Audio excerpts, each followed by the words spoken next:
ندعو أبناء الشعب اليمني العظيم بالخروج يوم الجمعة بوقفة تضامنية مع العلم اليمني. ثورة يا شعب اليمن. على جميع أبناء الشعب اليمني العظيم أن يهبوا هبة رجل واحد إلى ميدان السبعين لتضامن ووقوفنا مع العلم اليمني.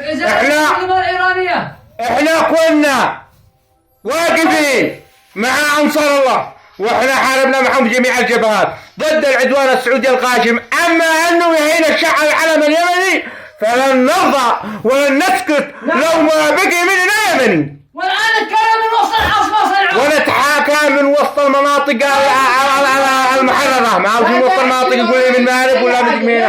احنا يمني من وسط اليمن، ولا نسكت على هذا الكلام وما بقي منا يمني. لو خرجنا بالجنابي بالروح بالدم نفتاك يا يمن، بالروح بالدم نفتاك يا يمن، بالروح بالدم نفتاك.